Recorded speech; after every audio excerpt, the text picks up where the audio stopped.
I just got sued for parking a fire truck outside my house. Yeah, a fire truck. Not a monster RV, not some busted up trailer, an actual, shiny, vintage 1990 Rescue 7 fire truck that I parked in my own driveway.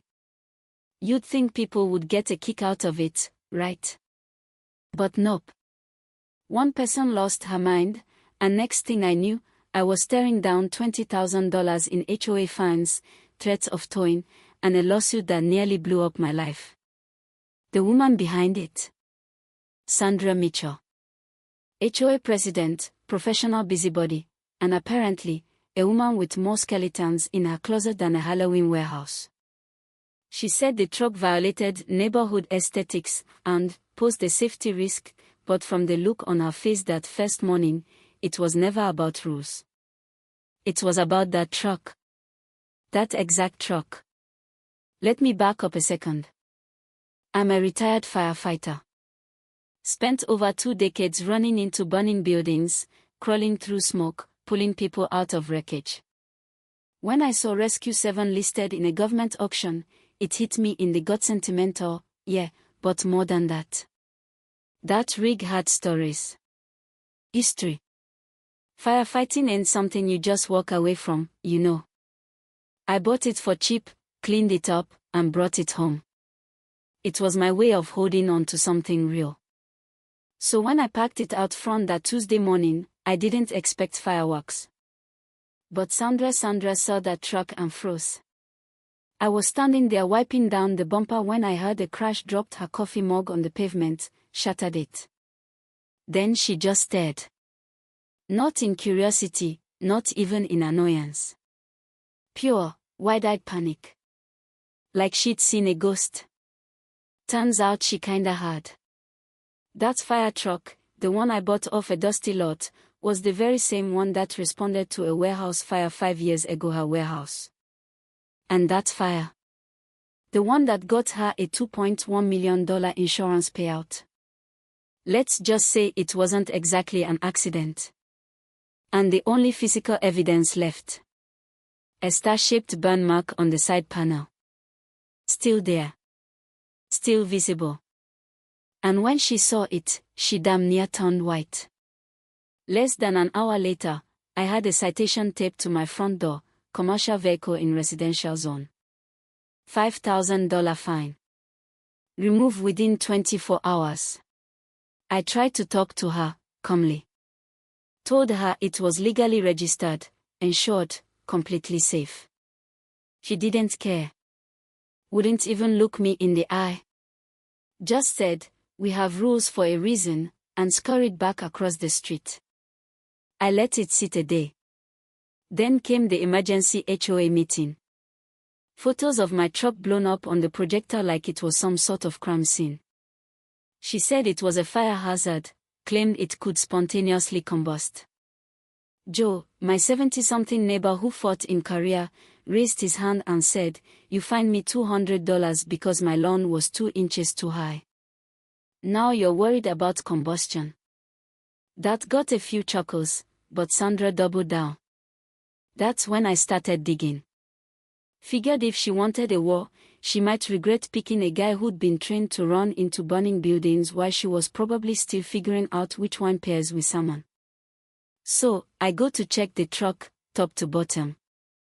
Pop the hood, and I notice something tucked way in the back behind the air filter. It's a black device, about the size of a phone, with a blinking red light. Not standard equipment. Not something the fire department would have installed. I pulled it out carefully. Looked custom. Surveillance grade. And still powered. I hook it up to my laptop. There's one file on it. Audio. 47 seconds long.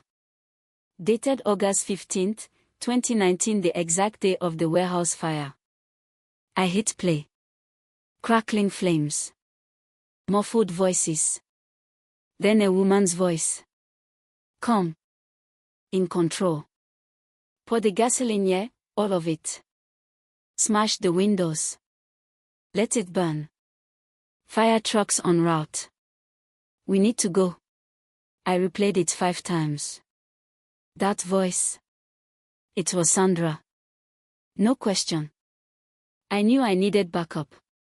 I called Maria Stevens, local attorney, specializes in HOA abuse and insurance fraud. She listened to the file once, then looked me straight in the eye and said, "We're about to flip this whole damn thing inside out." The next day, Sandra escalated. Doubled my fine.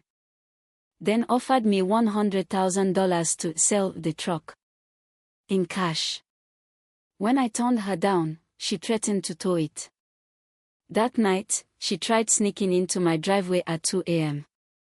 with a wrench and a pair of wire cutters, planning to disable the recording device, no doubt. Lucky for me, Joe had just installed a new camera after some porch package theft. Caught the whole thing in HD. We brought everything to the regional HOA board.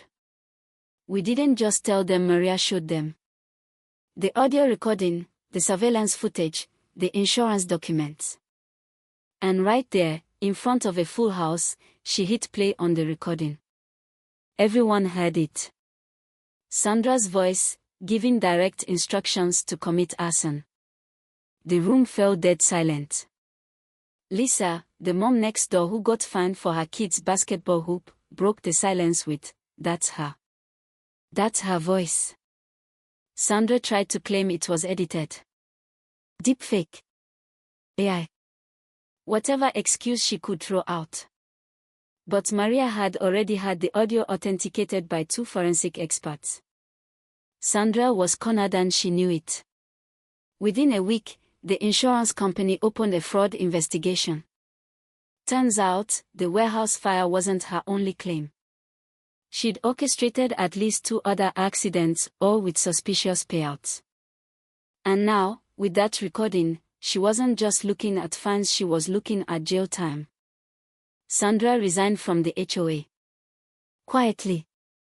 No apology, no statement. Just gone. 2 weeks later, her house was listed for sale. Motivated seller. The irony. Property values actually went up after she left. And the truck. Rescue 7 still sits out front, polished and proud. We turned it into a fire safety display for local kids. Got a plaque mounted on the side now, "Sometimes the truth rides in on 4 wheels." Funny thing about people like Sandra, they think they're untouchable. That money and titles give them power. But all it takes is one spark, one bit of truth, and their whole world comes down in flames. So, what do you think? Did I do the right thing by exposing her? Or was welding that gate shut the moment I crossed the line? Let me know in the comments, because out here, in the real world, justice doesn't always wear a robe. Sometimes it wears turnout gear and carries a welder's touch. I just got sued for parking a fire truck outside my house. Yeah, a fire truck. Not a monster RV, not some busted up trailer, an actual, shiny, vintage 1990 Rescue 7 fire truck that I parked in my own driveway. You'd think people would get a kick out of it, right? But nope. One person lost her mind, and next thing I knew, I was staring